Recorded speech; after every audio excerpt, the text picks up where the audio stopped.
Hello，大家好，我係 Tatura 嘅 Aki。首先咧，歡迎大家參加今日由 Tatura 同 Microsoft 舉辦嘅 webinar。今日嘅主題係 Redefining Operational Excellence: Leveraging AI in AEC and Property Management。喺開始之前，想提一提大家，所有參加者已經預設咗靜音模式。如果喺活動期間大家有咩問題，可以隨時利用畫面右下角嘅 Q&A 功能提交，我哋會一次過喺最後嘅 Q&A session 請3位 speaker 回答㗎。我哋今日好榮幸邀請到3位專家同大家進行分享。首先有嚟自 Microsoft 嘅 Partner Development Manager Melody Ko，會同我哋分享現今 AEC 行業所遇到嘅挑戰，同埋 AEC 行業推行 AI Transformation 嘅相關經驗。然後我哋 Tatura 嘅 Director Kenneth Siu 會詳細分享企業可以點樣利用唔同嘅 Microsoft Dynamics Solution 去解決 AEC 行業遇到嘅痛點。而 Houston Ho Tatura AI and Data Analytics 嘅 Director，憑住佢為亞洲唔同企業運用 AI 提升效率嘅經驗，會同大家講解點樣利用 Copilot 去提升 AEC 行業嘅生產力同分享實際案例。事不宜遲，我哋有請第一位 Speaker Melody。唔該晒 Aki 嘅 introduction 啦，你等我都 share 翻我個 deck 先。咁應該 OK 噶啦。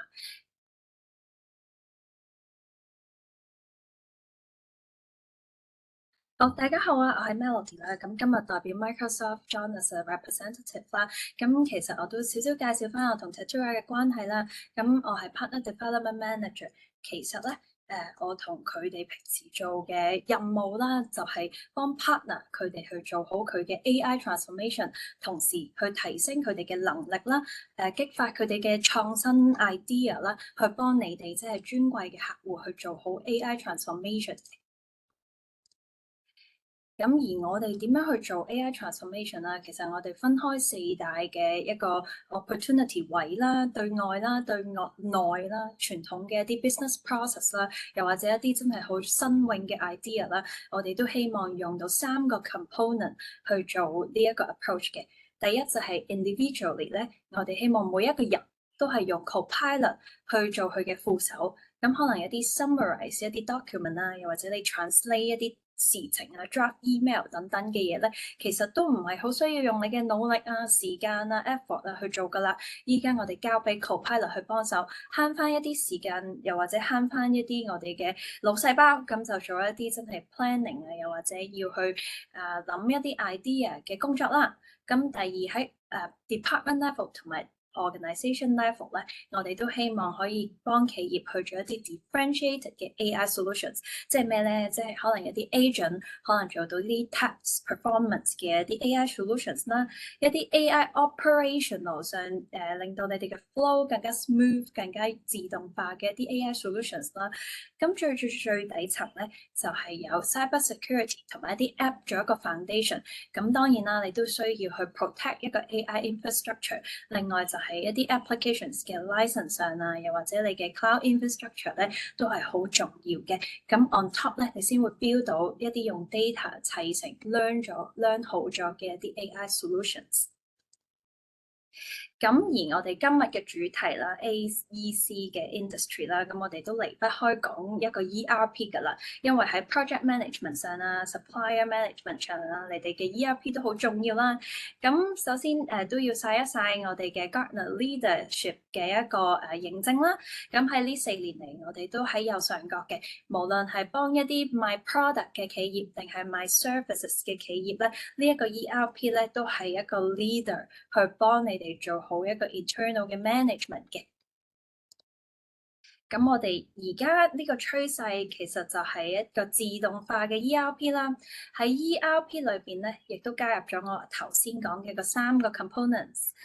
呢3個元素。咁喺我哋嘅 D365FO 啦、supply chain 啦等等嘅一啲 application 入邊咧，都有一隻自己嘅 Copilot 嘅。咁其實你哋都可以去activate 呢一個 Copilot 啦。咁稍後 Houston 都會講多少少嗰一類型嘅 Copilot 點樣幫助你哋啦。咁喺 individually 你入咗隻 app 咧，你就可以靠佢去做你嘅小幫手啦。另外就係一啲 ERP 嘅 agent 啦，就係啱啱提到一啲 task performing 嘅 agent 啦。咁其實咧，我哋係有5隻 pre-built 咗嘅 agent。咁例如啦，我哋同 supplier 嘅即時嘅溝通啦，例如一啲自動化嘅 approval on timesheet 啊，on 你啲 expense 啊，亦都係有啲對賬嘅 function 咧，我哋都可以用 agent 去處理咗佢嘅。咁去到我哋今日最主要嘅主題 AEC industry 啦，咁我哋分為可能每一個企業都會遇到嘅就係一啲revenue growth 啦，有啲員工老化啦，又或者我哋要開源節流一啲好精準地我哋要點樣用 resources 嘅一啲煩惱啦，其實而家都可以用 AI 去利用 historical data 去處理咗佢嘅。咁而 AEC industry 啦，咁你哋用嘅建築材料啦，而家我哋多咗要做一啲eco-friendly 一啲 sustainability data 嘅 tracking 啦，又或者你哋有好多外包商，其實佢哋 on-site work 緊嘅，咁亦都係可能係 as a contractor role 嘅。咁呢一啲 management 咧，其實我哋都唔希望再用paper 啦，希望可以電子化，希望所有嘢可以 store 喺一個 system 度，將來無論員工離職又好，無論有啲咩事發生都好，我哋都可以靠 data 去 project 到一個更加精準嘅 result 嘅。咁而喺我哋 Microsoft 裏邊咧，其實係有一啲successful case 已經出現咗㗎啦，喺呢一個 AI transformation 裏邊。咁譬如啦，我哋有一啲客戶，佢會利用一啲過往完成咗嘅項目去 predict 下一個項目究竟 go 定 no go，咁都唔係每一個 project 嚟到我哋就會接佢啦，咁所以就可以靠 data 去計翻佢嘅 ROI 啦。咁不過呢個都好 case by case 嘅。另外咧，就有啲客戶會整合咗 CRM、ERP 同埋一啲 satellite app、一啲 portal，去令到所有 data 集中。咁用一隻 chatbot 咧，佢可以好簡化咁樣用 natural language 去問到佢想知道嘅資料，例如上年嘅業績啦，例如某一個 labor 其實佢值唔值得留喺度啦，等等呢一啲 insight 我哋都可以喺入邊揾到嘅。然後就係一啲回應 RFP 嘅速度啦，都知道大家可能有好多一啲 proposal 要做啦，好多 survey 啊 consultant 咧都 keep 住要去做一啲 proposal 計 cost 啊，計啲面積點樣用啊等等咧，其實我哋用 AI 咧都可以去輔助你去答呢一啲 proposal，咁就令你哋可能慳翻啲時間淨係做 proofread 啦，亦都可以將呢個 proposal 咧抌落一個 AI solutions 度，等佢去做一個deck 去俾你哋去做 presentation 嘅，咁大家只需要做嘅動作就係 refine instead of 去做砌嗰一個部分嘅。咁其實喺往後嘅 webinar 啦，咁Kenneth 同埋 Houston 咧都會再 deep dive 講翻一啲 challenge 嘅部分。而我都想講一講 Tatura 同 Microsoft 嘅 partnership 嘅。喺呢20幾年嚟啦，咁 Tatura 都好盡心盡力同我哋一齊合作啦。咁我首先講 global 嘅 level 啦，有個 inner circle 嘅標誌，你會見到喺個畫面上面。其實呢個係全球 top business application partner 嘅認證嚟嘅。咁喺香港啦，淨係得 Tatura 有啦。咁而呢個認證都亦都好難去得到嘅。咁 Tatura 喺成個亞洲區啦、全球啦，可能日本、台灣、中國都 perform 得好好咧，我哋先可以認證到一個咁國際化嘅 partner。另外啦，喺本地裏邊，其實喺歷屆咧，佢哋都拎咗呢個 Business Application Partner of the Year 呢一個獎嘅。咁佢哋係冧莊咗都好幾年㗎啦。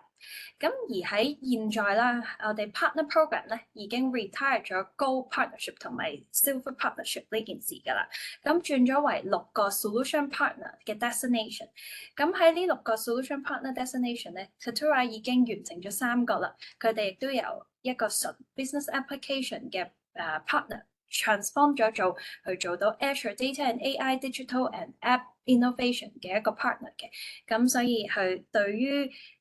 你哋去使用 Tatura 做一啲 end-to-end solutions 咧，應該提升咗大大嘅信心啦。因為攞到呢啲 destination 咧係好難嘅，佢需要一啲 customer successful case 啦，佢需要一啲 certified 嘅engineer 啦等等咧先可以做到嘅。咁亦都喺呢個時候啦，我都想交翻俾Kenneth 去講翻佢近排去做嘅一啲 AI-powered ERP 嘅一啲 project 同埋成功例子，等大家可以從而 inspire 同埋去 get 到一啲新穎啲嘅諗法啦。唔該，Kenneth。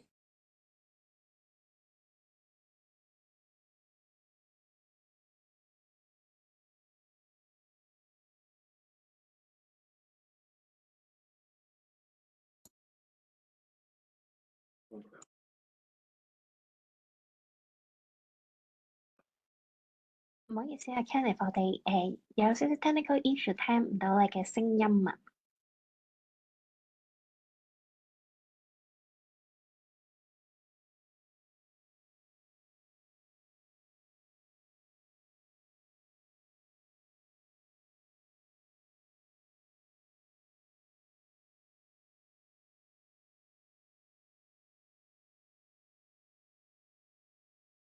好，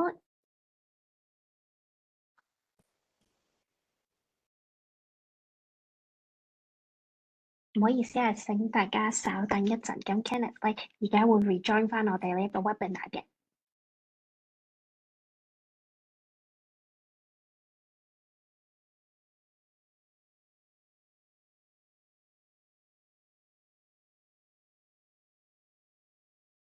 咁喺我哋等緊Kenneth 嘅時候咧，咁如果大家有啲咩嘅問題啦，針對頭先 Melody 同我哋分享嘅 information 咧，都可以咧打返喺 Q&A 嗰度。咁我哋之後咧有一個 Q&A 嘅 session 咧，都會幫大家提問返呢啲問題嘅。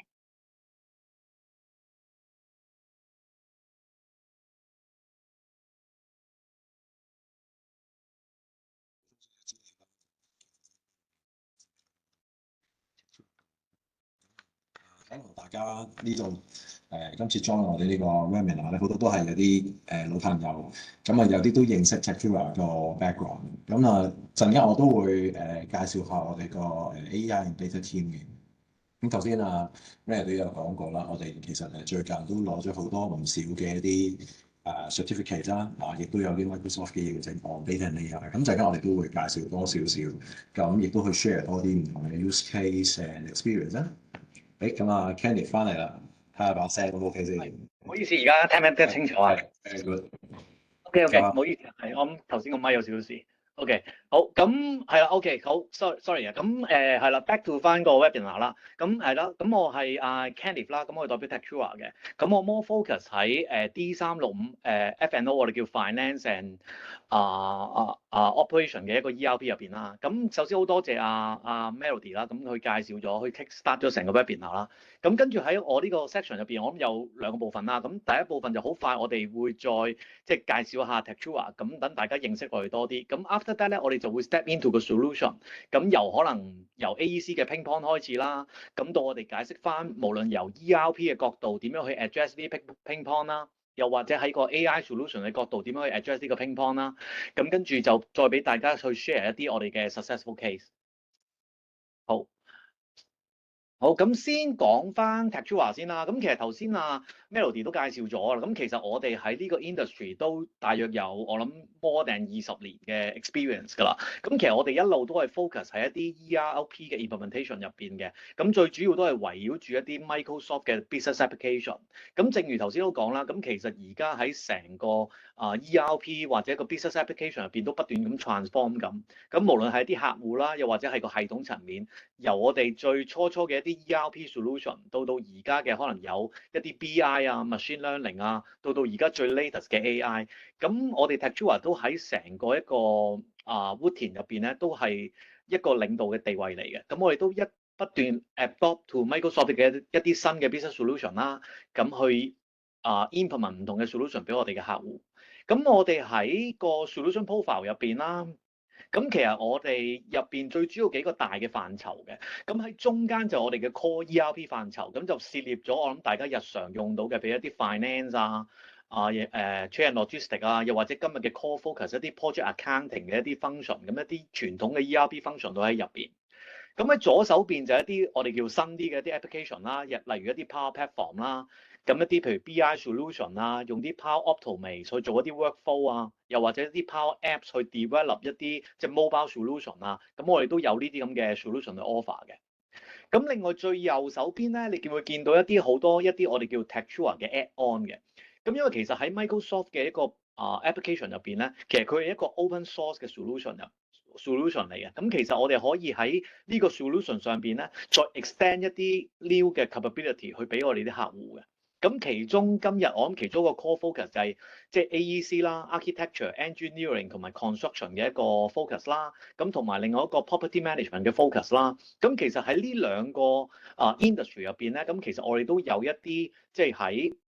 D365上邊 on top build 嘅一啲 add-on solution，咁一陣間會再去介紹點樣用呢啲 solution 去 address 即係呢個 industry 嘅 pain point。咁喺最底層一啲即係 Microsoft 嘅一啲Azure OpenAI Copilot 嘅 solution 咁 which 我頭先講我哋都有 offer 嘅，咁亦都係可能 based on 我哋 existing 嘅客戶啦，已經有 ERP 嘅一個 foundation 啦，咁喺上邊再 build 一啲AI machine learning 嘅 solution，咁呢啲都係我哋一個即係as一個 total solution 去 offer 俾我哋嘅客戶。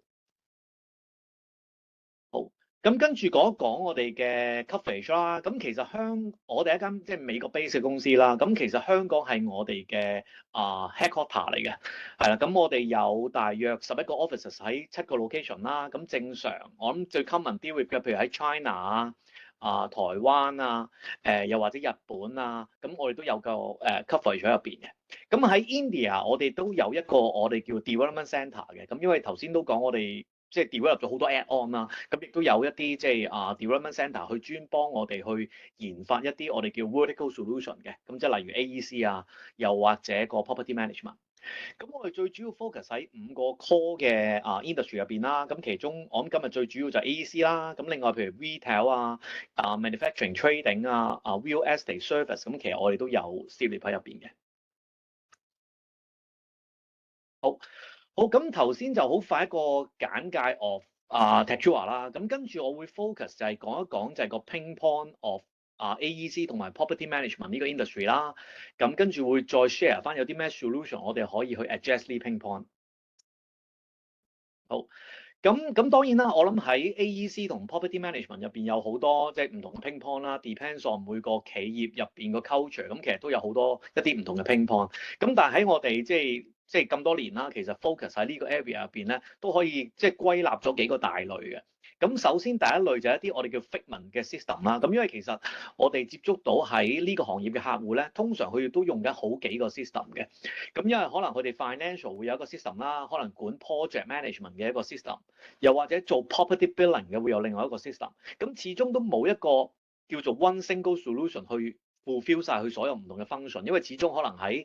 呢個行業入邊都冇一個即係我哋叫 total solution 可以 handle 晒無論 financial project 或者 billing property billing 嘅一啲 requirement 咧，咁其實都未有，咁所以就導致到佢哋首先就要 maintain 好多唔同嘅 system 啦，咁亦都好多 operation 都係 disconnect 咁因為始終喺個 system 大家都係各自各啊嘛，咁所以就要可能當中要 build 好多唔同嘅 integration 啦，咁令到所有個 operation 都好 disconnect，唔會有一啲 timely 嘅 response。咁第二 part 咧就係一啲我哋叫 resistance to change 同埋一啲 slow adoption。咁因為喺呢個行業其實尤其是 AEC 咧就比較傳統嘅，因為好多可能佢哋都係一啲 site level 嘅 operator 啦，咁可能佢哋用慣咗紙啦，用慣咗電話做 communication 啦，咁你要佢去將一啲即係 unstructured data 擺上去一個系統入邊去 handle 啦，咁其實係一件好難嘅事。咁所以喺入邊亦都會就引申，可能啲 management level 會覺得，喂，我哋 implement 一個 system，咁究竟我點樣令到啲同事去用咧？會唔會好難用，令到佢哋唔想用咧？咁所以呢啲亦都係一個，即係喺個 transformation 途中，喺 management level 佢哋好擔心嘅嘢就係話，可能用咗咁多錢去 implement 個 solution，咁但係呢個 solution 未必係可以 adopt 到所有同事，令到佢個個都用。咁呢個係其中一個 pain point 啦。咁另外就係一啲即係 project 嘅 delay 同 cost overrun 啦，咁呢個亦都係喺 AEC industry 入邊，我諗即係每一日都係錢啦嚇。咁可能你 delay 一日嘅，咁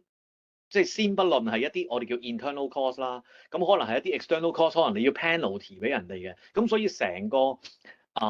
industry 入邊都好着重一啲 cost 嘅 management，就要 make sure 個 cost 係唔好 overrun 啦，同埋唔好 delay 嘅。咁呢啲亦都係個 pain point 啦。咁另外一啲就係一啲 industrial specific 嘅 functionalities 啊。咁因為其實喺普遍大路嘅 ERP 咧，都係 handle 一啲即係 trading manufacturing 嘅一啲 business model，咁就好少係有一啲真係好 specific to AEC 或者 property management。咁就算有，都未必係好全面嘅，即係可能佢係喺 AEC 或者 property management 入邊好強，咁但係可能喺 financial consolidation reporting 嗰邊就冇咁強。咁就令到即係 back to 翻第一個 point 啊，就係話好多即係公司佢都只可以係用 multiple system instead of 一個 one single system。咁另外仲有一個 point 就係一啲 reporting 啦，咁或者一啲我哋叫 data management 啦。咁因為其實喺個 ERP 系統，即係無論你用啲咩嘅 solution，咁你一定要 fit in 一啲 data 俾佢嘅。咁你點樣可以令到啲同事好容易咁 fit in 到啲 data，好 timely responsive 咁擺到 data 落去，即引而去做到一啲即係meaningful 或者 real time 嘅 report 咧？咁呢個亦都係其中一個 challenge。好咁，based on 呢幾個 challenge 啦，咁跟住我呢個 section 會講一講個 digital transformation，就係我哋點樣用即係幾個 tools 啦。咁首先我會 start with 就係用一個傳統 ERP 嘅一個 capability 去 address 啲 pain point 啦。咁另外一陣間我個 partner Houston 咧，咁亦都會用一啲譬如 Power Platform 啊，或者最 latest 嘅一啲 AI solution 去再enhance 個 ERP 嘅 capability 嘅。好，咁首先就 start with 個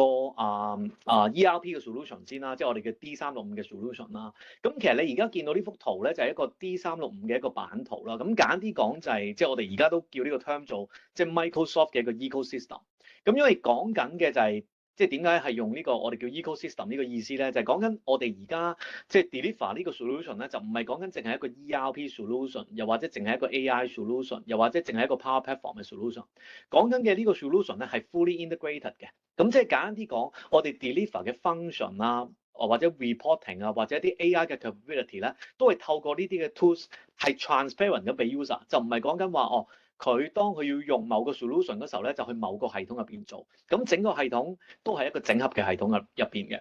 咁首先喺最左手邊就係一個我哋叫做一啲我哋叫傳統 ERP 嘅一啲 business data 同埋一啲 process 啦。咁入邊當中我哋今日 focus 就會喺 finance 同埋 supply chain 同埋project operation 嗰邊。咁另外右手邊咧就係一啲我哋叫 Power Platform 嘅 solution 啦。咁就一啲我哋叫 low code 嚇，即係好通常就係用一啲即係接近唔使做 programming 嘅形式啦，去做一啲即係 integration 嘅，即係例如可能 develop 一啲 apps 俾啲同事喺 site level 做嘢啦，又或者可能係一啲 Power BI 做一啲 report 啦。咁喺中間嘅就係一啲離不開就係個 M365啦，因為我諗始終喺即係所有嘅 operator 嘅同事嚟講咧，其實用得最多就一定係 Microsoft 嘅 Office 嘅一啲 solution，即係可能 Excel 啊，去儲 data，去就做一啲簡單嘅 reporting 啊。咁我哋整個 solution 其實亦都會 integrate with Office 嘅。咁一陣間都會有啲例子去證明，即係去 show 俾大家睇究竟個系統點樣可以好容易咁同 Office 做一啲 integration，去將一啲即係可能 site level 用 Excel 去儲嘅 data 變成一啲 structured data 擺喺個 system 入邊，引而去做一啲唔同嘅一啲 reporting 啊，或者啲 AI 嘅一啲 function。咁喺個 fundamental 入邊就係即係 rely on Microsoft 嘅 Azure 嘅一個 cloud 嘅 infrastructure 啦。咁入邊亦都有即係我諗最新嘅 OpenAI 嘅一啲 services 喺入邊啦。咁同埋我諗即係其中一個即係最 key 嘅 point 就係個 security 啊。咁整個 solution 無論喺個 top tier level 呢個ERP 嘅層次啦，M365 嘅層次，或者喺個 cloud 嘅 foundation 咧，咁亦都係有個 security management 嘅，咁亦都會 make sure 翻即係所有嘅 authentication 啦，所有嘅嘢只係俾個 white person 去睇到，就唔會話即係可能話即係有啲可能而家都會擔心就係咦我啲 AI data 會唔會俾其他公司攞到啊？咁 Microsoft 都 promise 即係所有你哋嘅 data 都係 for 翻你哋自己公司，就唔會話 share 咗俾其他嘅一啲俾個 AI solution 去做咗啲 learning 嘅嘢嘅。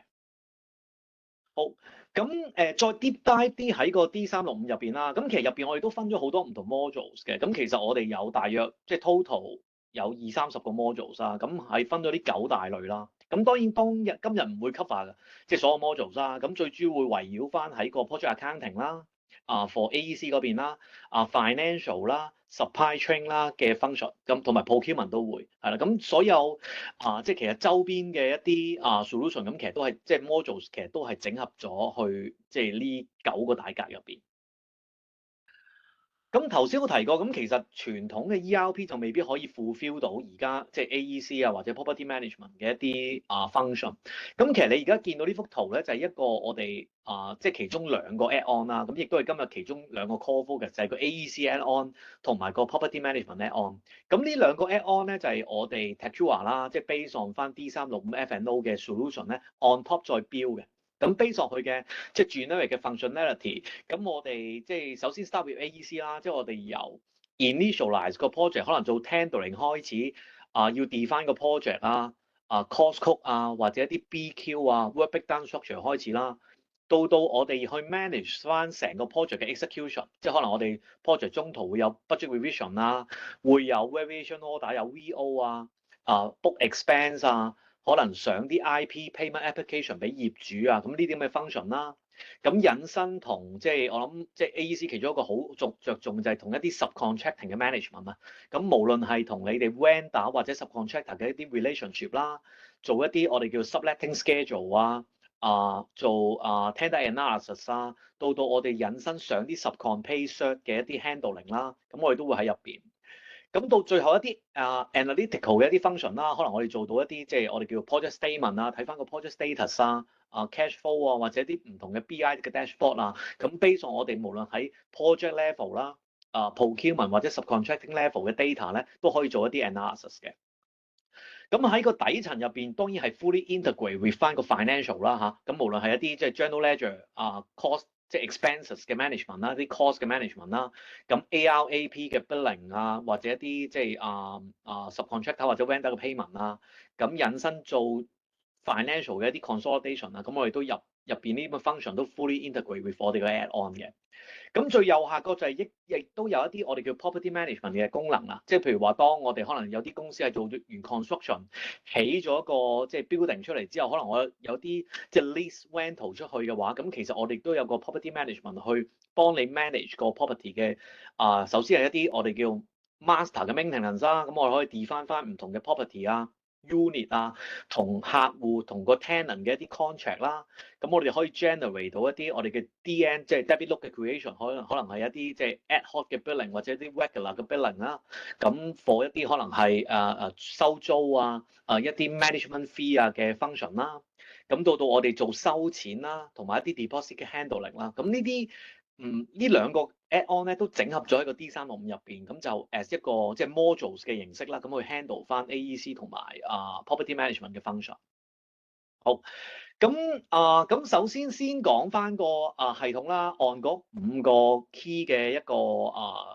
ping pong 啦。咁首先頭先都提過就係即係一個即係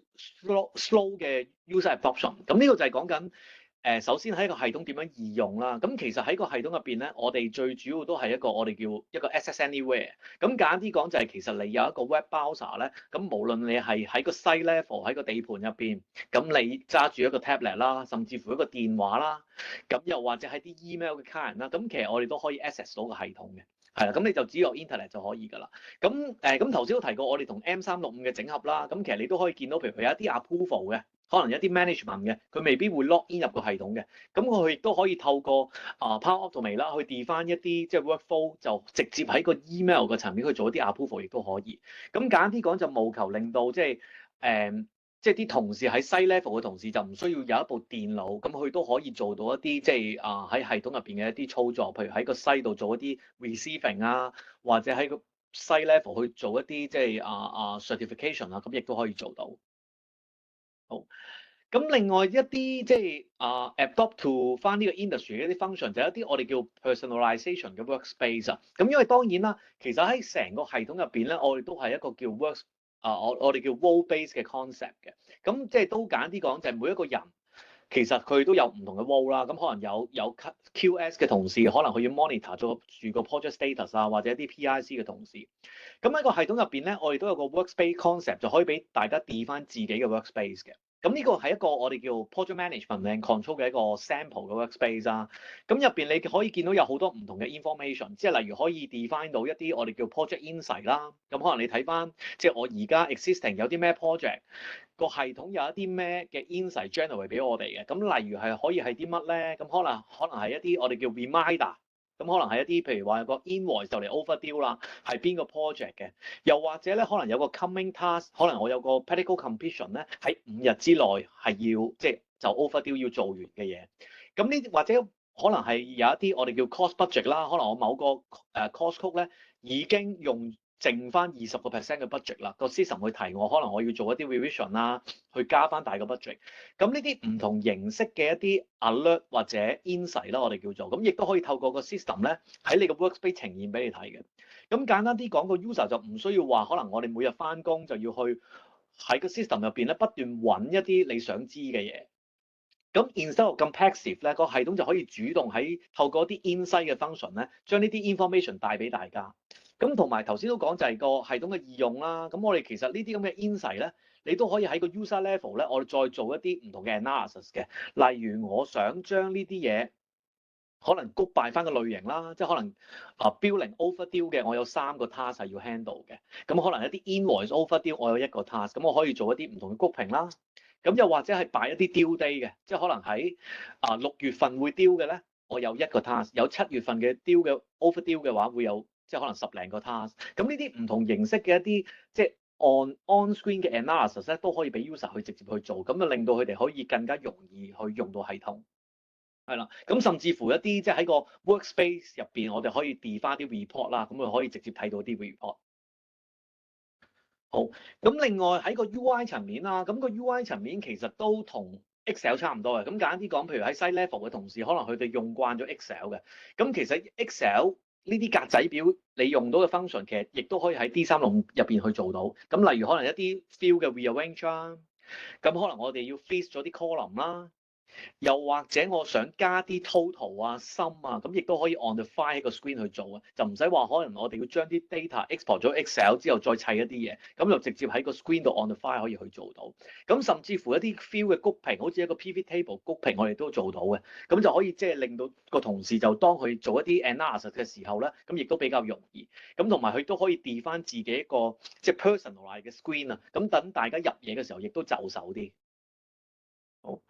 咁另外就同 Excel 嘅 integration 啦，咁其實喺系統入邊咧，我哋所有嘅嘢都可以直出 Excel 嘅。咁你望住一個表，咁我哋都可以將佢直接導出 Excel 啦。咁又或者調翻轉喺 site level 嘅同事，可能佢入咗好多嘢都喺個Excel level 噶嘛。咁我哋都可以喺個 Excel 入邊咧，就將一啲 data 咧就用 copy and paste 嘅形式，即係 Control C 啦。跟住就 Control V 咧，就將個 data 直接 paste 翻入個系統入邊。咁當然個系統會行翻所有嘅 validation 啦，就 make sure 你入嘅 data 係即係 align 或者 in sync with 啲 master 嘅。咁亦都有個即係 security control，就 make sure 係你有個 authority 可以將啲 data paste 落去某個欄位，咁你先做到。係咁，所以呢啲就可以正正就幫到一啲即係喺個 site level 嘅同事，可能佢哋即係嗰個用系統嘅水平冇咁高。咁我哋都可以 develop 一啲 Excel campaign，就當佢入完之後咧，就可以直接 copy and paste 擺落個系統入邊，就唔需要話可以即係需要下下都係即係用一個即係 input 嘅形式擺落去。好，咁到另外嘅再一啲即係我哋叫 user adoption 啦。咁頭先即係喺呢個ping pong 都係 focus 喺個 user adoption。咁其實喺個即係 Microsoft D365 入邊個 user adoption 亦都係其中一個我哋嘅重點啦。咁亦都 develop 咗一啲 function 係令到個 user 容易啲去學個系統嘅。咁呢個 function 我哋叫 task recorder 啦。咁簡單啲講就係，譬如我個同事喺個系統入邊做咗啲即係做咗個 process 啦，一個 operation。咁譬如我呢個 example 係開一個 PO。咁喺個系統入邊咧，咁其實我哋可以 capture 翻究竟佢做啲乜嘢，例如佢撳咗啲咩掣啦，入咗啲咩 field。咁當我 as 一個 learner 嘅時候咧，咁其實我哋可以 on screen 咁 payback 嘅。咁我可以話翻俾你知，首先你要撳個 new 掣，咁你跟住去做啦，一個 on screen instruction 啦。咁跟住可能你要揀翻個 vendor account 啦，咁你揀翻個送貨日期啦。揀翻個 order type 啦，跟住撳 OK。咁每一個呢啲咁嘅 system 嘅 process 咧，你都可以用呢個 task recorder 錄低佢。咁 instead of 好似譬如話，當你要教個新嘅同事嘅時候，你要好傳統咁俾個 user manual 去睇 which 可能大部分嘅 user 都未必睇，都慣咗一個 system 度自己去撳。咁你就可以用一個好似喺一個 on-screen interactive 嘅 training 模式，咁佢就可以 payback 翻，咁就令到佢譬如日常做嘢就比較容易。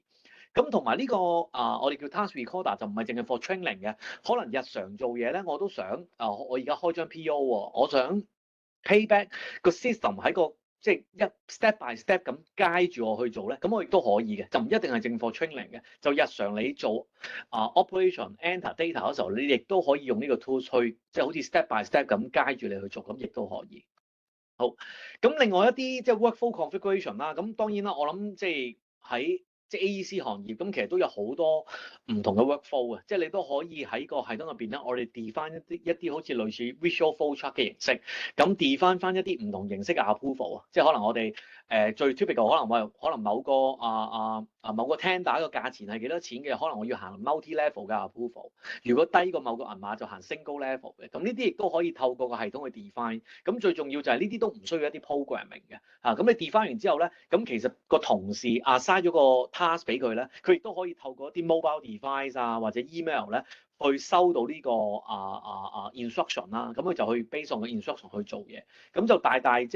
即係減低咗佢哋要用電腦啊，咁就可以 base on 啲 workflow，佢就可以用一啲我哋叫 mobile device 去 execute 一啲 system 嘅 operation， 就然之後每一次都要去個電腦入邊。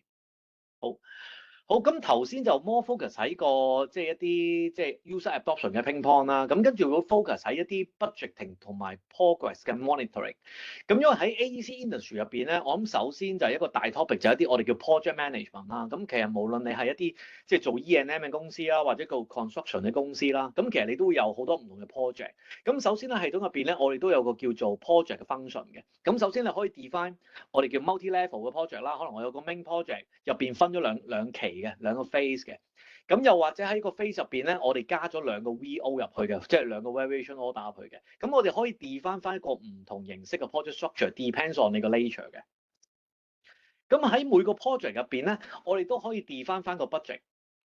咁譬如話喺即係 common 啲喺啲 construction industry 入邊咧，咁通常你哋都會 more focus 喺個 bill of quantity 個 BQ 入邊啦，咁可能有唔同嘅 schedule 啦，咁系統入邊我哋都有呢啲 feature， 就可能我哋 define 咗8個 schedule 嘅，可能由 land acquisition 開始到做一啲 consultancy fee 啊、construction 啊、marketing 啊諸如此類。咁喺每一個 schedule 入邊咧，我哋都可以再細拆翻個 BQ 嘅，咁譬如話可能我哋consultant fee 入邊咧，我哋再分 procurement agent 或者 landscape 嘅 consultant，咁每一個 task 入邊可能我由2.2再細分2.2.1，咁每一個 schedule 入邊每一個BQ item 究竟我個 budget 係幾多啦？我哋而家做咗sublet未啦？開咗 order contract 未啦？或者做咗 cert 數未？即係 certify 咗未啦？咁整個 BQ 嘅 monitoring 由我哋 initiate 個 tender 開始啦，到我哋喺個 project execution 咧，我哋都可以 monitor based on 個 BQ item，咁你就可以 execute by BQ。咁另外又或者喺 E&M 嘅 industry 咧，可能係 more focus 喺一啲我哋叫 cost code 嘅 management。咁系統入邊咧，我哋都可以有即係唔同形式嘅，我哋叫做cost estimation sheet 啦。咁頭先 BQ 係一種即係 estimation 嘅方法啦。咁又或者另外一個係 by cost code 嘅。咁可能我 based on direct cost、material cost、subcontractor cost、direct labour 去做一啲去做一啲 cost 嘅 management。咁亦都可以因應即係你哋公司唔同嘅一啲cost estimation 嘅 nature 啦。咁我哋都可以 define 翻唔同嘅 campaign 去 fulfill 翻。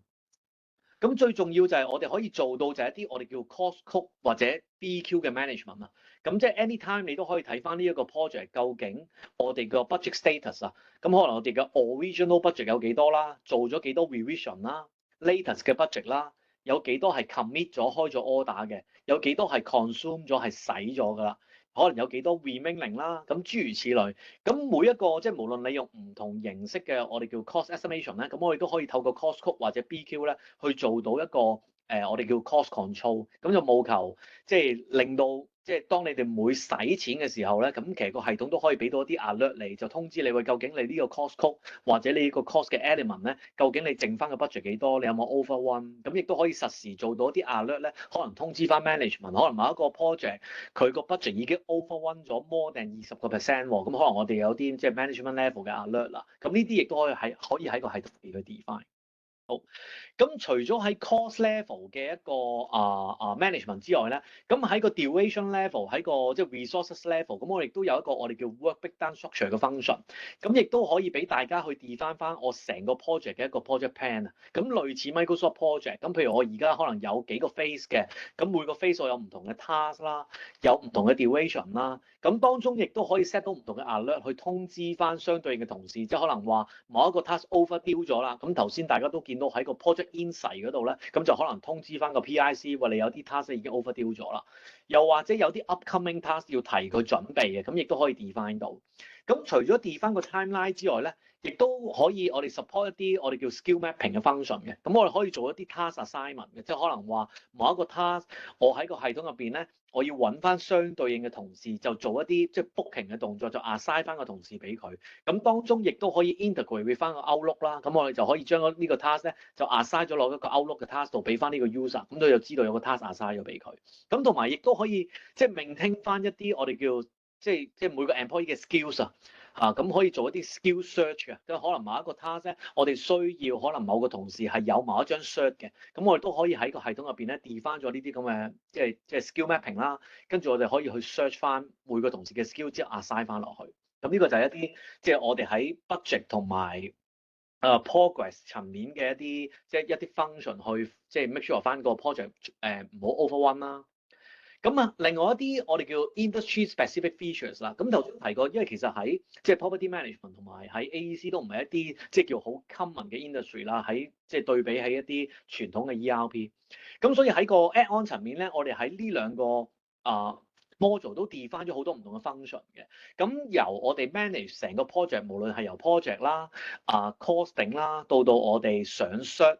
上訴上 IP 俾業主或者main con 嘅一啲 function 啦，到我哋 manage 個procurement即係無論係一啲即係 material procurement 定一啲 service 即係 subcontracting 嘅 function 啦，咁到 inventory related 嘅 function 啦，咁其實我哋都 build in 咗喺呢個 solution 入邊㗎啦。咁就簡單啲講就係整個 project cycle 由我哋 initial 個 project 開始到 execution 到 analysis 咧，咁我哋都可以 handle 到。咁當中亦都想即係 highlight 少少 features 啦。咁首先由我哋叫做subcontractor 或者 procurement side 開始啦。咁系統入邊咧，我哋都有一啲我哋叫做 subcon pay cert 㗎啦。咁簡單啲講就係，譬如通常大家同 subcontractor 做嘢，咁佢哋每期會上訴上嚟啦。咁其實呢啲咁嘅 features 咧喺系統都 build in 咗嘅。咁我哋可以 handle 到就係譬如話，可能係有一啲 progress 嘅，可能 for 我哋某一個 subcontractor，可能我 assign 咗兩個 subcontract 嘅 task 俾佢哋。咁究竟而家個 order 銀碼係幾多啦？我哋 cumulative search 咗幾多數啦 ？remaining balance 係幾多啦？咁 search 數嘅 category 係啲咩啦？即係可能係 based on 個 work done 啦。可能有啲係 based on 個 VO 嘅 work done 啦，又或者係 material on-site MOS 啦，咁又或者可能 based on 個 contract， 我有啲 retention 我要 hold 起佢嘅，可能要到佢做到practical completion 咧，我先放 retention 俾佢。咁呢啲唔同形式嘅一啲 logic 同埋成個上訴嘅一個 application 同埋 certification 嘅流程咧，咁喺系統入邊咧都已經based on 個 textual add-on build in 咗㗎啦。係啦，咁所以你可以好 detail 咁 manage 翻每一張 subcontractor 個 contract 究竟而家 short 到幾多數，仲有幾多 balance 去引申去做一啲 cash flow 嘅 analysis。咁另外亦都圍繞住喺即係 subcontractor 嘅角度啦，咁我哋都有一啲我哋叫 vendor portal 嘅 function 嘅，咁就係最主要着重一啲我哋叫 vendor collaboration 啦，咁就可以俾啲 vendor 咧就或者 subcontractor 啦，直接喺個 portal 入邊咧去做一啲 function。咁例如係啲咩咧？咁可能最基本嘅，可能俾佢哋 log in 翻個系統咧，去做翻一啲 vendor master 嘅 maintenance，可能佢哋地址改咗，或者啲 contact person 改咗咧，你可以俾佢自己去 maintain。又或者係一啲 vendor bidding 即係譬如話，可能你哋有 e-tender 嘅，你 send 咗個 tender 俾個subcontractor 或者 supplier 去報 tender 嘅，咁佢亦都可以喺個系統入邊咧，就直接上嚟去報數，就報翻可能我而家有兩個 tender invitation 俾咗佢嘅，佢就可以直接喺個系統入邊報，咁就散卻咗好多，即係可能佢哋要交一啲 hard copy 俾你，跟住你哋嘅同事要 input 翻落去嘅 system 先可以做到一啲 comparison， 咁就可以直接將呢啲咁嘅collaboration 嘅嘢啦，咁就可以 electronically 咁去 handle 咗佢。咁又或者 PO confirmation 啦，可能我哋send 咗張 PO 俾個 supplier 或者 subcontractor 嘅，咁佢哋都可以直接咧喺個 portal 上面咧就 confirm 翻張 PO， 又或者有啲 suggest change 或者有啲即係 information 嘅 exchange 或者一啲 attachment 嘅 exchange 咁亦都可以透過個 portal 去做。咁最終就係另外一啲就係 invoice 啦，咁亦都我諗即係做 AEC 公司都係㗎。即係你會有好多唔同嘅 invoice 嘅，可能判頭嘅 invoice supplier 嘅 invoice，咁亦都可以透過個 portal 俾佢哋可能 upload 啲 invoice 上嚟，咁就省卻咗你要 register 個 invoice 嘅一個動作，咁就可以令到即係呢啲咁嘅流程更加 electronically。咁甚至乎亦都可以即係話，如果你需要嘅話，亦都可以將譬如話而家個 invoice 個 processing 嘅 status 咧，俾翻個判頭或者俾翻個 supplier 知道，等佢知道哦，原來而家張 invoice 咧已經去到即係 approve 咗㗎啦，去到個 payment process 嘅一個 status，咁我哋都可以做到。好。咁另外，譬如對客戶層面啦，咁對客戶層面嘅一啲 function 就係一啲我哋叫 payment application 嘅 function 啦。咁亦都係即係 based on 個 project insight 啦，個系統可以提翻你，可能當你已經做完咗某一個 task 咧，其實引申你可以標你個客嘅，標個 client 嘅。咁其實亦都會有呢啲咁嘅 alert message 嘅。咁 based on 呢啲 alert message 咧，咁我哋都可以 generate 翻，即係 create 翻一個我哋叫 payment application 啦，就上訴俾業主或者你嘅 main con 啦。咁個形式亦都同subcon pay shot 差唔多嘅，即係可能你哋有翻個 original work done，今期數你諗住上幾多錢，你 apply 咗幾多錢，你個客你個 client shot 你幾多錢，咁有冇 retention，又或者有冇一啲 CPF MPF 嘅 calculation 咧，咁亦都可以喺個系統入邊咧有一啲 formula 去幫你 define 翻。咁當你做好咗個 BQ 或者個 budget 嘅時候咧，咁當你上 billing 嘅時候咧，咁其實個系統亦都可以 base on 翻個 budget 數咧，去自動幫你去做一啲 calculation retention 嘅 population，咁亦都可以做到。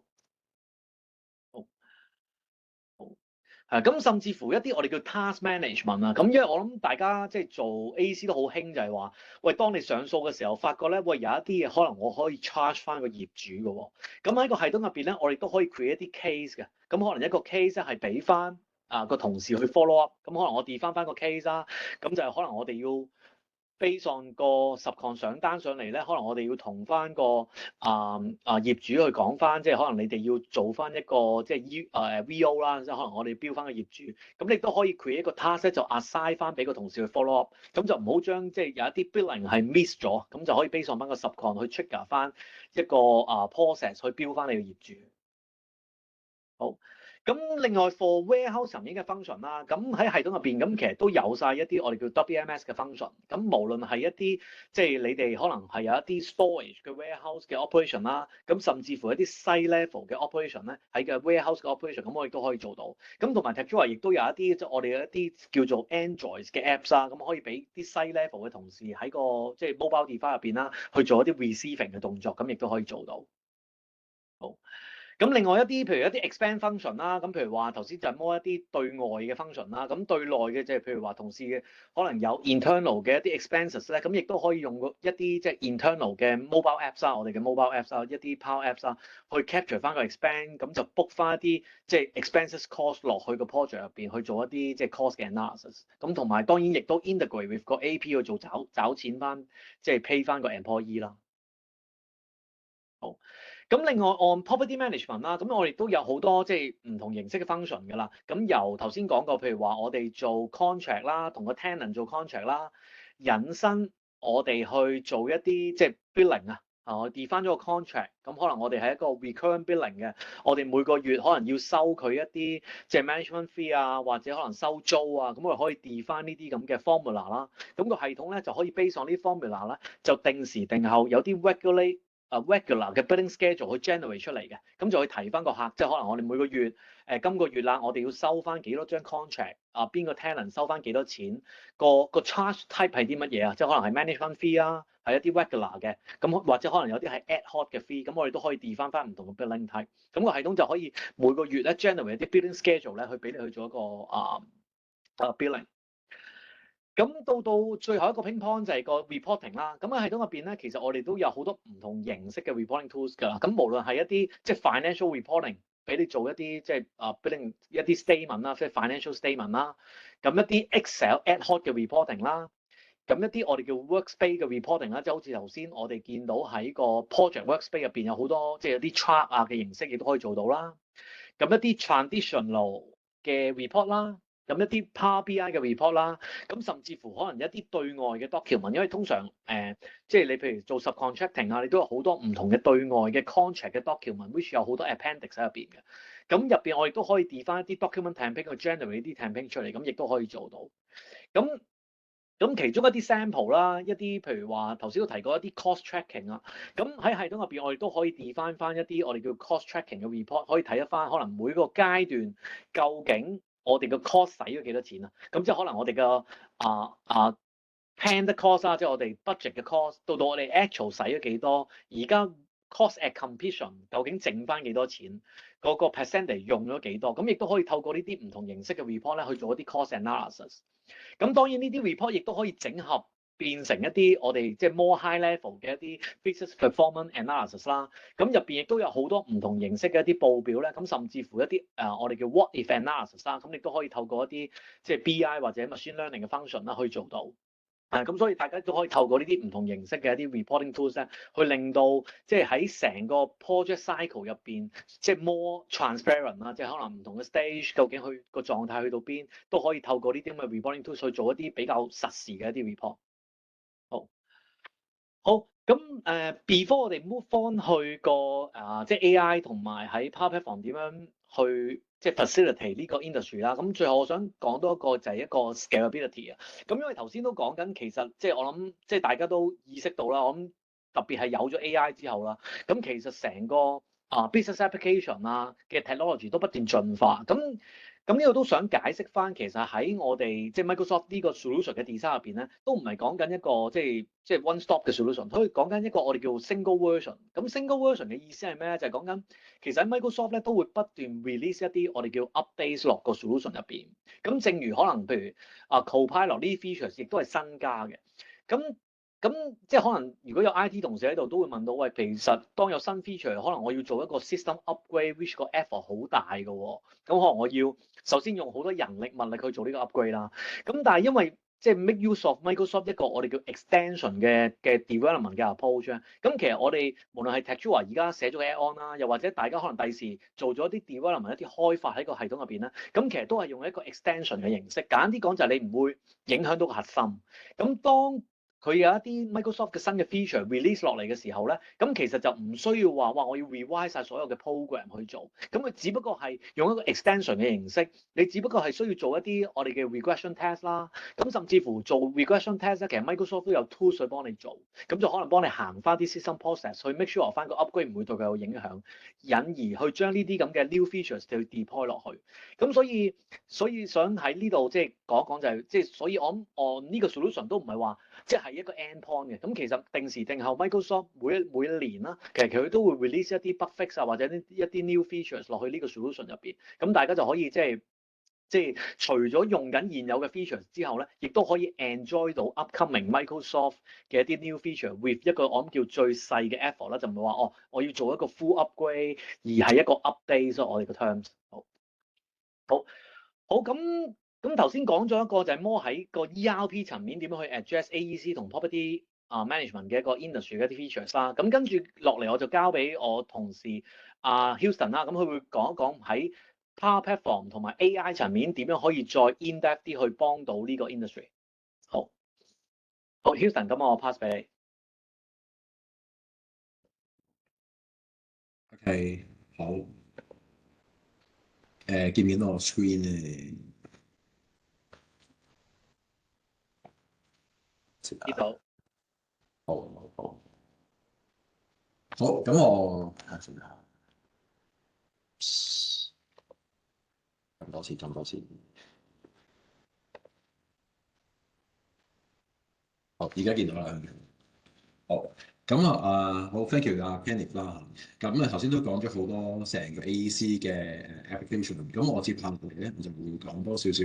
我究竟喺 AI Copilot 其實點樣可以再 uplift 得到當你有咗嗰個 ERP 之後，究竟可以點樣再 enhance 上去咧？咁其實頭先 Kenneth Melody 都有提及過好多嘅，就係其實喺我哋個 Dynamics 365咧周邊咧，其實有好多工具喺手。咁 Microsoft 亦都係已經即係invest 咗好大部分喺成個 Power Platform 啦、Azure 啦，有好多唔同嘅工具咧係 available。亦都有好多工具已經係同 Dynamics 365咧係好 seamless integrate 嘅。咁而我諗大家都成日聽 Microsoft 講Copilot，即係 anywhere 你都會見到 Copilot。基本上而家喺任何一個 Microsoft 嘅 application，你係 Word、Excel、Outlook。或者你喺用緊唔同嘅工具 Power Platform、Power BI。都會見到有 Copilot 嘅足跡喺度，亦都會見到咧係越嚟越多 function 喺入邊。咁陣間我都會講少少唔同嘅 use case 啦，因為始終 Copilot 係一個好大嘅topic。我諗而家閒閒地都可以講到20-30種唔同嘅 Copilot。咁而 Copilot 其實頭先陣間亦都會講到就係我哋點樣可以control得到個 Copilot 去 integrate with 你嘅 Dynamics 365個 FO 嘅數據咧，甚至乎除咗 Dynamics 之外咧，仲有其他 system 喎。我係咪都係可以令到個 Copilot 識得好醒目咁去幫我查埋啲答案翻嚟咧？咁其實喺 Copilot at the back 咧，佢本身已經有好多唔同嘅 connections， 亦都背後已經係接軌咗個 Azure 嘅 OpenAI 啦，所以而佢亦都係一個好似已經包裝咗 package software， 你唔需要理究竟背後係用乜嘢 algorithm。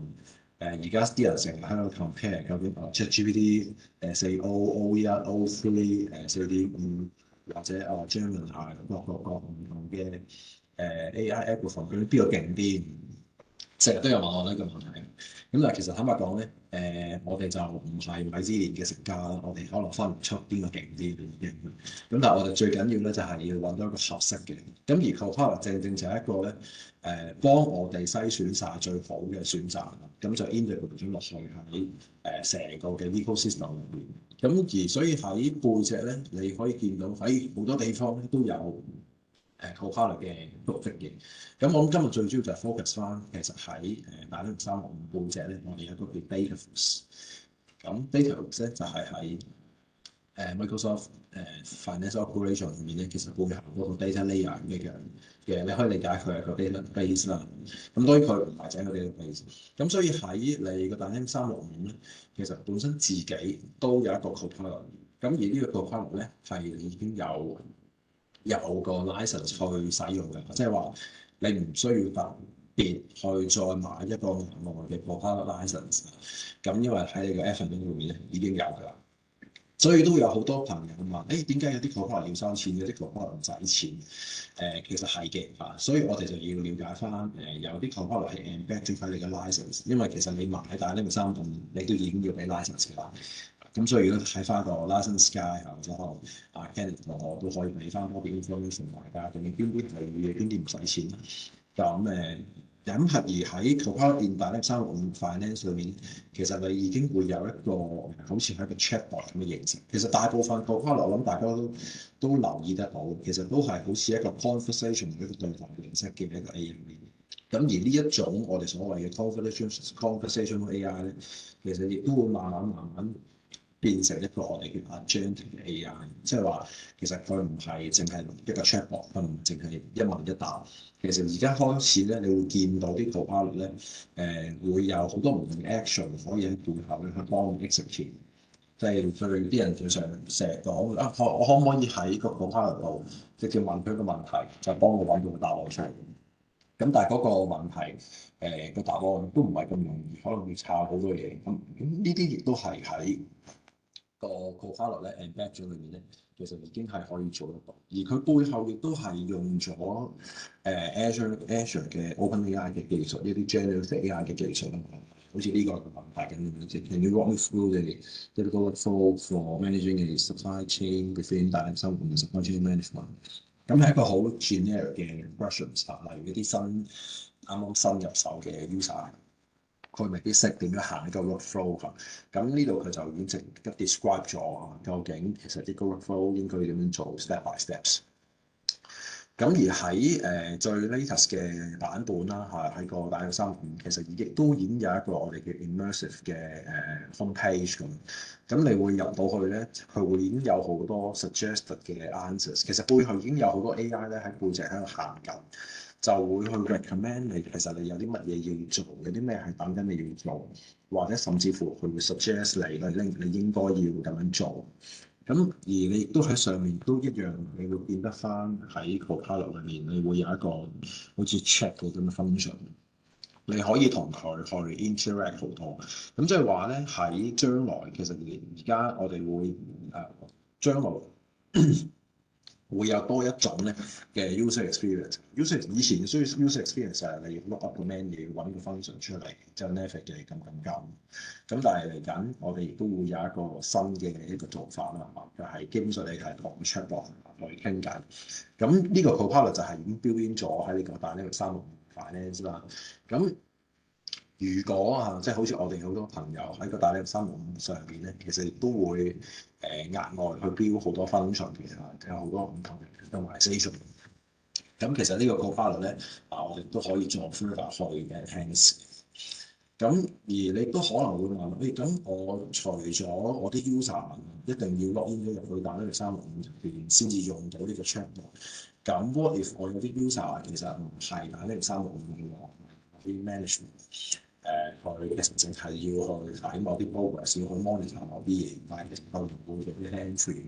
咁我又唔想佢或者佢未必有咁嘅時間去學點樣去操作個 Dynamics。我可唔可以 set 佢嚟有一個 chatbot 俾佢用咧？咁佢咪淨係識得用佢 natural language 去同呢個 chatbot 去 communicate。甚至乎呢個 user 其實佢係 office user，佢成日都用 Teams 嘅，我可唔可以直接將個 chatbot 移過喺個 Teams 度咧？咁但係個 chatbot 其實背後咧，我哋唔一定咧要去淨係 connect 住Dynamics 365。例如好似呢個咁嘅 chatbot，我哋可以 deploy 喺個手機 app 啦，可以喺 Teams 啦，可以喺好多唔同嘅地方，甚至乎你話我想整個 chatbot 俾我啲判頭或者俾其他人用，究竟我個 expense claim process 係點樣？我上單嘅 process 係點樣？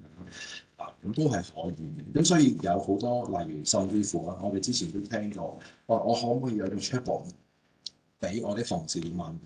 如果我有啲 emergency case 遇到嘅時候，我點樣做？或者我哋可以喺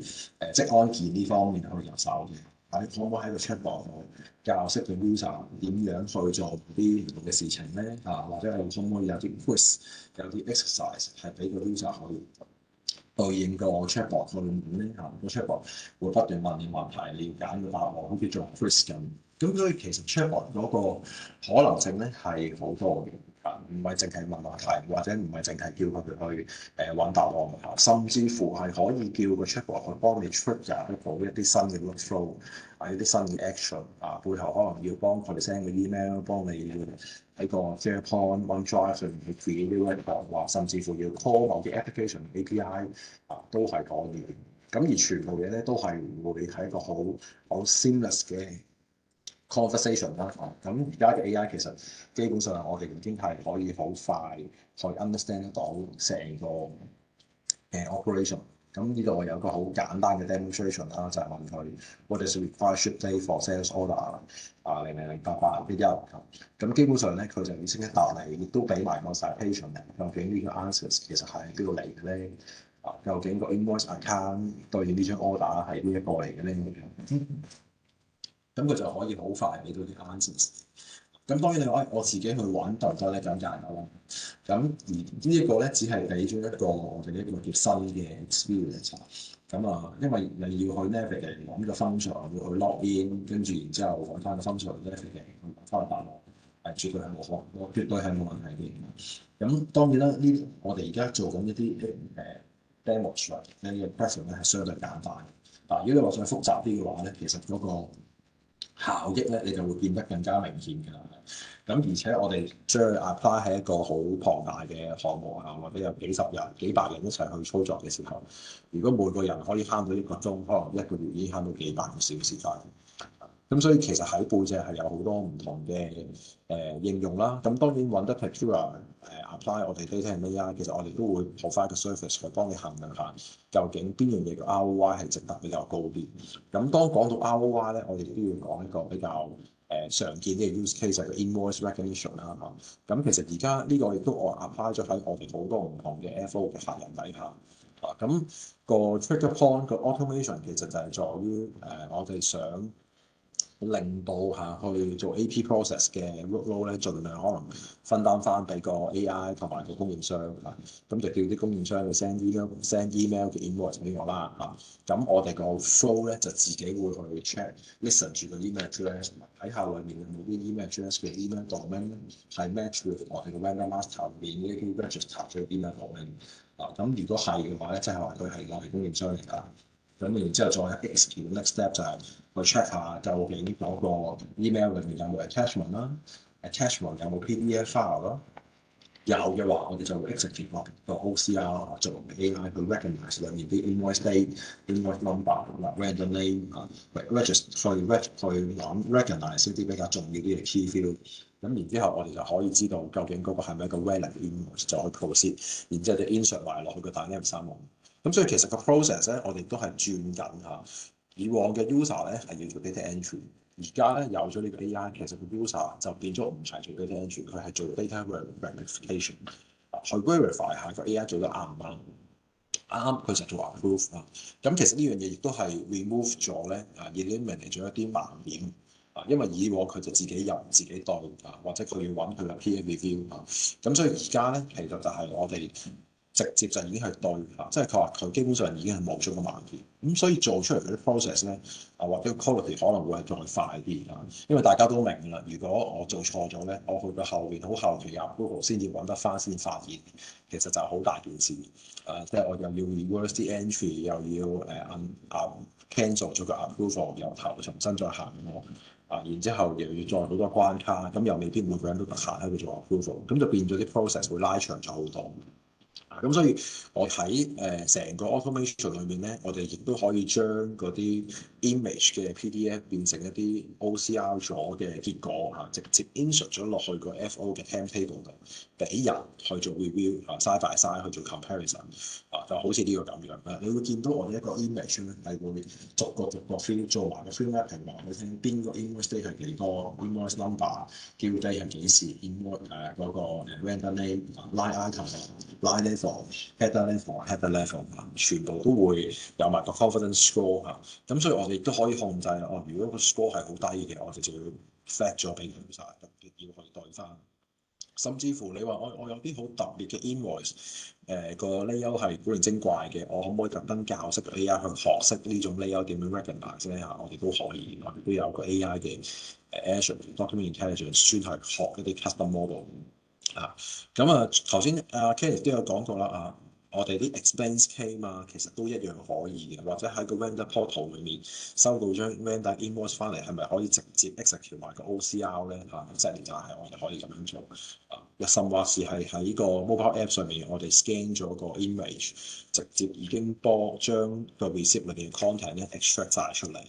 無論係你去餐廳嘅單又好，或者你係啲的士單又好基本上我哋都全部可以 capture 晒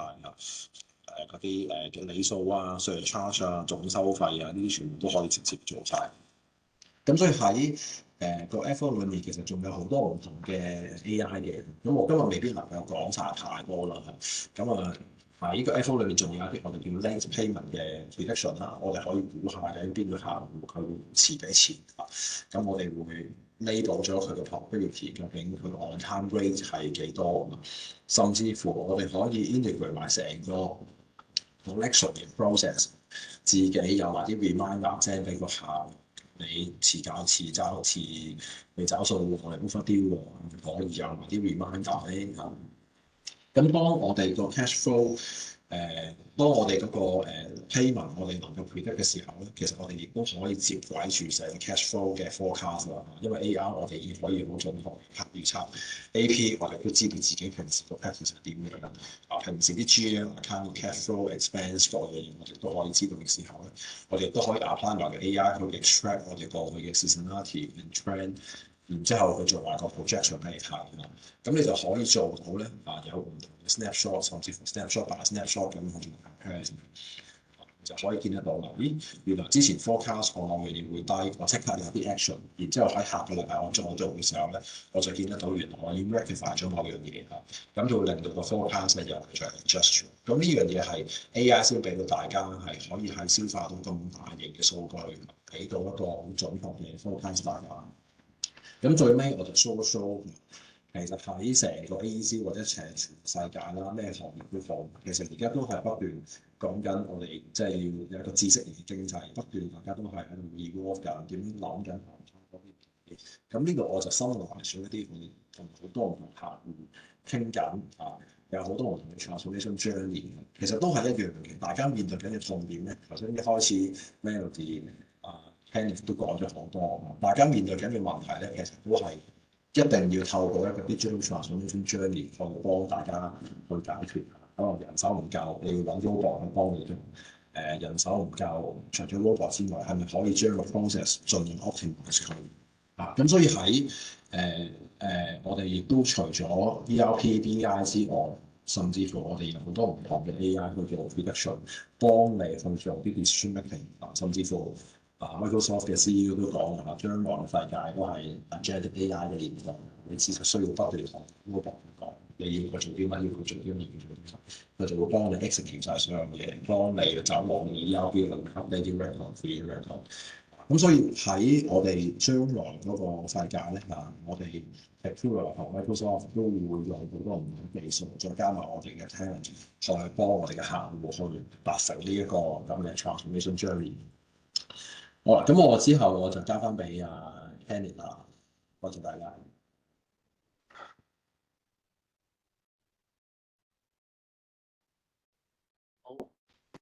好，唔該晒 Houston。好，咁係啦，我諗喺個即係頭先我諗Houston 都 share 咗好多即係啲 use case of 個 AI， 究竟即係 based on 傳統 ERP 嘅 foundation 點樣再喺 AI 上邊去再幫到手啦。咁我諗喺我最後呢 part 啦，咁都會再即係會 share 翻個 success story 啦。咁其實呢個 case 都係講緊一個即係喺 AEC industry 嘅，即係一間 E&M 嘅公司啦。咁其實佢哋都 implement 咗即係 Microsoft 呢個 solution 啦。咁其實佢哋 coverage 都多嘅，即係由我哋叫 project accounting 啦，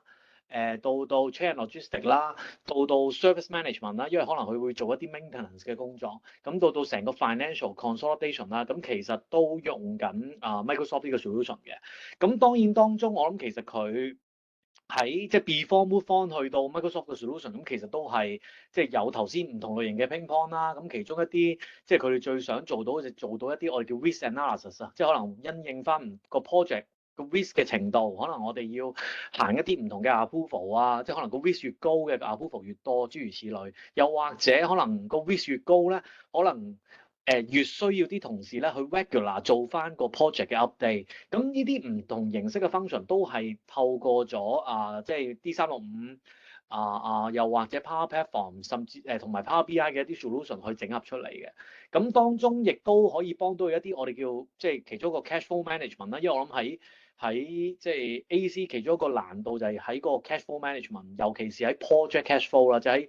獨立每一個 project 睇究竟佢嘅 cash flow in out 係 cover 唔 cover 到咧。咁其實呢啲咁嘅 function， 咁佢亦都透過呢個 implementation 去 improve 咗，就令到好多之前一啲佢哋其實根本攞唔到嘅 report， 又或者可能要嘥好多時間先用手去砌到個 report 咧，可以喺個 system 好快咁去 generate 出嚟。咁當然當中佢亦都 adopt 咗頭先我哋好多即係 function， 就係點樣令到啲西嘅同事可以容易啲入嘢嚇，即係譬如話即係咪下下都要 manual entry 打落去咧？有冇好多嘢可以喺個 Excel 入邊 copy and paste 擺落去咧？都做咗好多咁嘅 function， 令到佢哋啲同事願意將一啲 data 就好 timely 咁擺翻入個系統，引申可以 generate 到好多唔同嘅 report 出嚟。咁當然呢度亦都可以 highlight 翻就係其實喺 D365本身就即係佢唔係淨係一個 for 即係香港公司嘅一個 solution 嚟嘅。咁其實佢亦都有好多 localization 嘅。咁甚至乎譬如話，可能你哋有啲子公司喺國內嘅話，咁其實佢亦都有一啲我哋叫 localization features 去 fulfill 可能國內嘅1級碼、2級碼嘅 financial 嘅一啲 compliance 諸如此類。咁所以喺整個 solution 入邊就唔係淨係 limit to 喺 Asia 或者香港。咁其實佢亦都有好多即係 features for 唔同 country 嘅一啲 function。好，咁係啦，咁我諗今日個 section 啦，即係無論阿 Melody 啦、Houston 同我啦，咁最主要都想分享翻，即係喺Microsoft D365呢一個平台，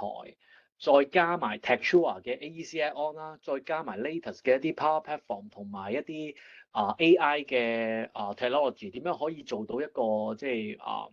total solution 啦，去 fulfill 翻即係 AEC 或者 property management 呢個行業嘅一個 needs 啦。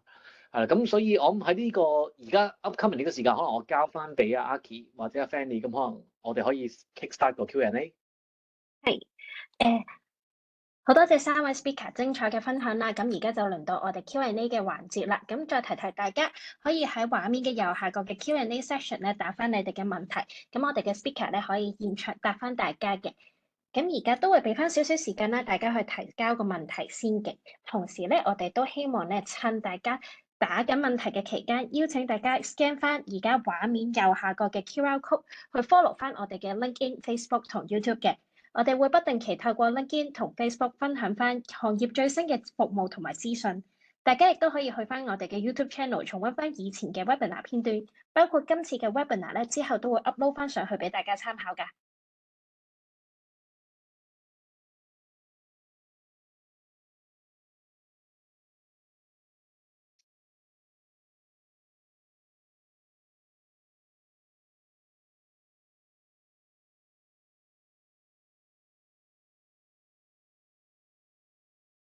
好，咁而家咧，我見到咧都有2條問題咧入咗嚟㗎啦。咁我哋首先可能問咗先啦。咁第一條問題咧就係 AI 除咗可以認 invoice 之外咧，可唔可以做埋其他嘅文件嘅？咁呢個問題應該可能請 Houston 幫我哋解答一下。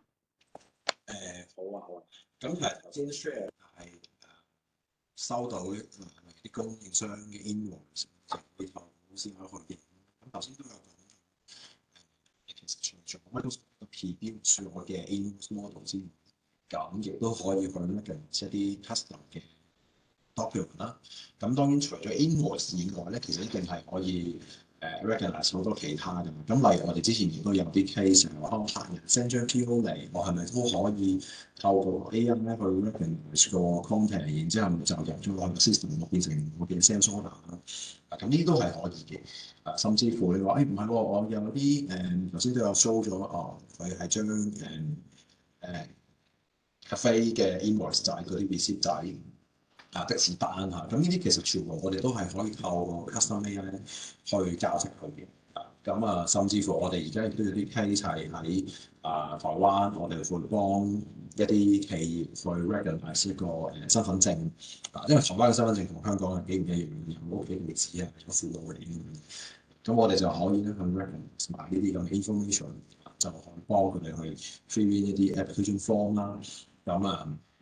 所以基本上咧就係喺你成個 operation 裏面，可能有啲公司會想認啲收貨單，有啲公司咧會想認嗰個將 invoice 上面嘅某個 chop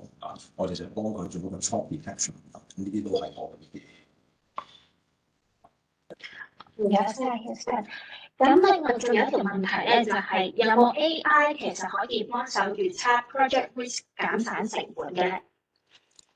我諗呢個其實就變咗我哋需要 AI 去配合。頭先阿 Kenny 都有提及到，即係其實佢本身個 project 一定有個 project plan，一定有個 budget 同 timeline， 啲 resource 錢啊，當然最緊要。咁所以我哋其實個 AI 咧就好多時會配合頭先 Kenny 所講佢哋嗰樣嘢。究竟而家我哋預期嗰個 project 個 progress 嗰個 speed 咧或者個 pacing，究竟係一個 straight line 啦，定係一個會慢慢提升嘅一個速度？咁 AI 其實喺背後可以幫大家不斷去計數，每日就去計究竟呢個 risk level。咁當然我哋如果要去講個 project risk，亦都分翻開就頭先我哋講嗰幾樣嘢啦，錢嘅 risk、timeline 嘅 risk、progress 嘅 risk 或者其他。咁當然你話環境因素甚至乎有天氣影響嗰個項目進度，因為以我所知就係即係啲惡劣天氣理論上應該開唔到工嘅。咁但係我哋係咪都可以將呢啲 external information 納入埋我哋嗰個 plan， 然之後去計算埋呢個 project risk 咧？咁其實我哋都係可以。咁當然我哋需要嘅數據就比較多啲啦。亦都可能會要去理解埋究竟嗰個 site 其實呢個地方會唔會外沿海或者內陸城市又會有啲唔一樣咧？喺山上面同埋喺城市嘅郊區個數據又會唔會有啲唔一樣咧？咁基本上 theoretically 咧，我哋有唔同嘅數據，我哋就歷史數據啦，我哋就可以去幫助我哋解讀。咁當然最簡單嘅嘢就係可能有啲 statistical method、statistical model 都係可以做，因為我哋其實自己個 team 都有啲data scientist 啦，咁我哋可以去 custom build 呢啲唔同嘅 model 去 predict 個 model project risk。咁咧，另外仲有一條問題就係，當我哋推行 Dynamic 365嘅時候，有冇一個正常嘅次序啦？點樣去推行唔同嘅一啲 modules 嘅咧？呢個問題係咪應該揾 Kenneth 幫我哋解答一下？係 OK。咁當然啦，我諗即係每間公司都冇話一個 approach 係適合晒所有公司啦。咁我可以即係 share 少少，就係我哋曾經即係 handle 過啦。咁當然啦，始終頭先講個 scope 都好大嘅，即係譬如我哋可能由即係 front end 同事到 back end finance 其實都牽涉到。咁當然有啲客可能佢哋唔想即係叫做即係一個 transformation 唔想 transform 得咁急啊。咁所以可能佢會有機會分兩個 phase 嘅。咁其中我見最 common 分就係先上 finance， 跟住就上翻即係 project operation 嗰邊。咁呢個係其中一個分法啦。咁個好處我諗就係因為始終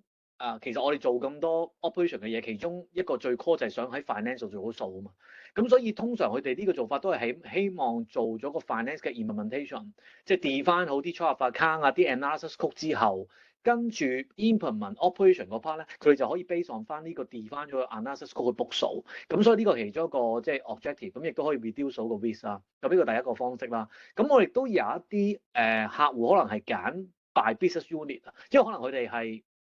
即係會可能一間公司入邊可能做幾個唔同嘅 business unit 嘅，咁可能佢哋會有機會就係揀一啲叫做即係個 scale 細啲嘅 business unit 去先上呢個系統，咁跟住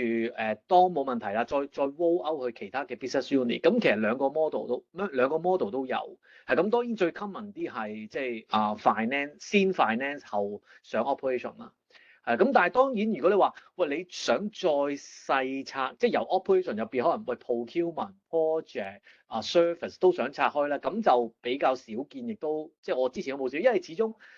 喺個 ERP 系統都好多嘢喺 operation level 都係即係我哋叫 integrated 啦，咁你好難話即係我淨係先上個 procurement，但係我又唔上個 project，咁呢啲就會即係我自己覺得就唔太 practical 啦，因為你個 effort 可能仲大咗，因為可能你先上某一個 module，可能淨係上 procurement，可能你要 build 一啲 integration with 你 existing system 去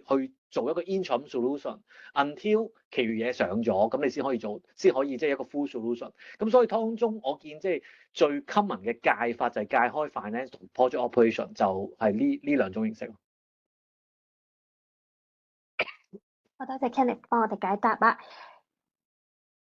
想問大家仲有冇其他嘅問題咧？好，咁再一次多謝大家今日抽時間出席我哋嘅 webinar 啦。如果大家後續有任何關於呢個 webinar 或者產品資訊嘅問題，可以致電2111-0218或者 send email 俾我哋 hk.marketing@tatura.com 俾我哋嘅。我哋下次再見，拜拜。